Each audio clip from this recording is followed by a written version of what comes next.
If you'd like to see more of our videos, hit the subscribe button to stay on top of the market news. Good morning, traders. Welcome to today's market review. This is Razak at CMtrading. Today is June 29, 2020, and today is Monday morning. So looking at the highlights of the day, the markets take a tumble before the weekend last week and following up into today. But first, let's take a look at the different sectors. So there's no major economic events scheduled for today, but as the week moves along, we will have some major economic events, including this Friday. We do have NFP coming out of the United States. It reflects June data, so just be aware that this major NFP number is coming out this Friday. Now, looking at the markets, we're watching the dollar actually slightly weaker as the week begins into this July-ish month, which is historically kind of like a lighter trading month. Okay, summer trading is a little bit lighter than the rest of the year. Now, looking at the indices, the Dow Jones and the Nasdaq give up their gains and sell off, and that's reflecting in some of the stocks. And looking at the commodities, oil pretty much on the bottom of the range at $37 a barrel, while gold still shows some strength on its upper limits. And lastly, looking at the stocks, they're tumbling together with the indices. Okay, so they're trading in tandem with the indices, and there's relative weakness in the market right now. Okay, as we hit all-time highs on some of three of the FANG stocks last week, but we're taking that rotation and people are taking some money off the table. But let's take a look at the markets and see what we can expect from today's trade. So we're starting out here with the Euro USD at a 4-hour chart.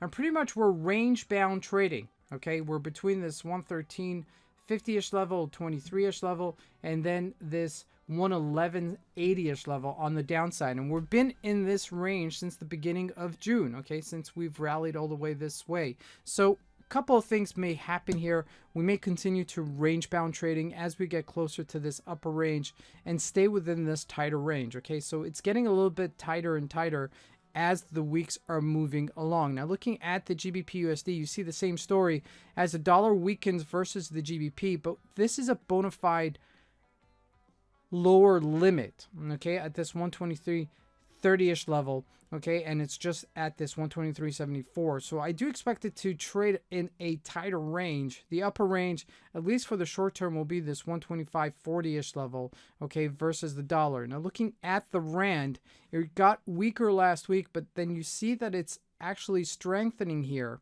okay, with this trend line. So if it does continue to trade within this downwards trend line, we could see the rand actually get stronger versus the dollar. It should be kind of interesting to see how this pairs off, because we're right there and we're forming this wedge formation right between our two moving averages. Okay, so this is something very interesting going into this week.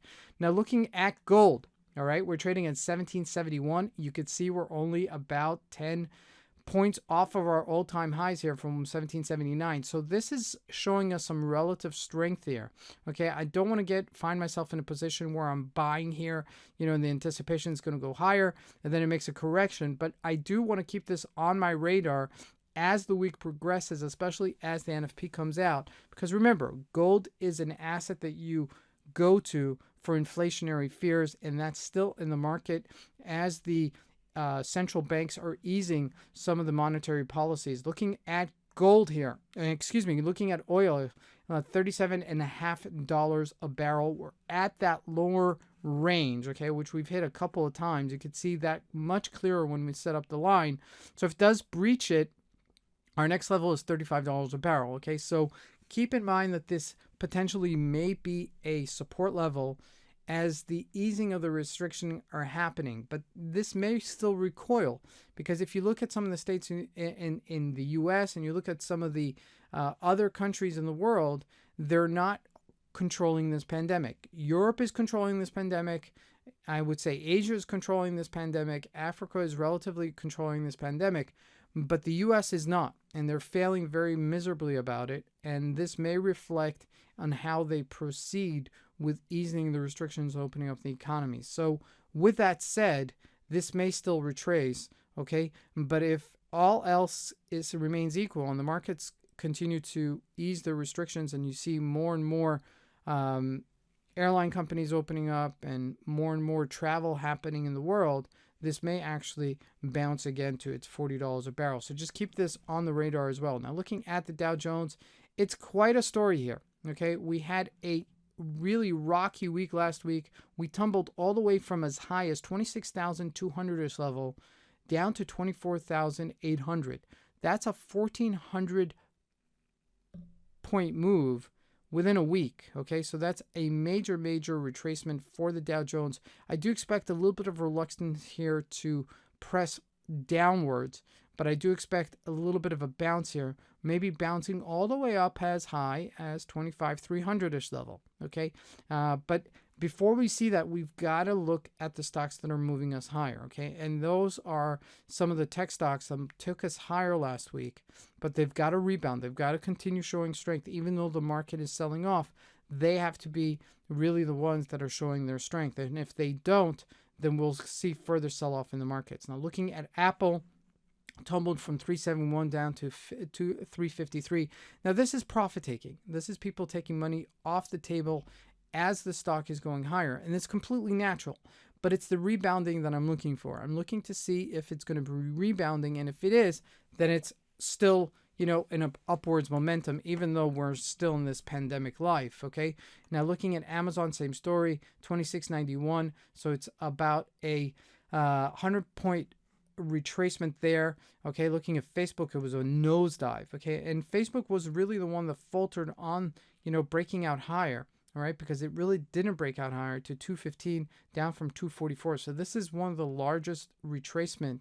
Okay, so I would really look at this as one of the weaker stocks, even though it's, close to its all-time highs. Looking at Microsoft, same story, but this is, you see a different story here. Microsoft sold off, but not that aggressively. So I would expect a little bit of a bounce today. If we don't, then we may see some further selling. Okay, so that gives me the scenario of both sides.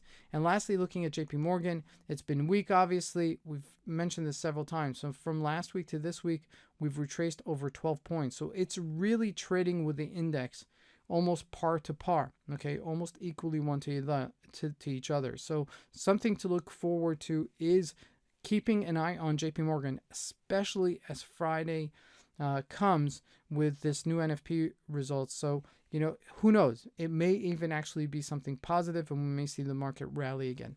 This is Fred Razak. I want to wish you guys a great trading day. Thank you.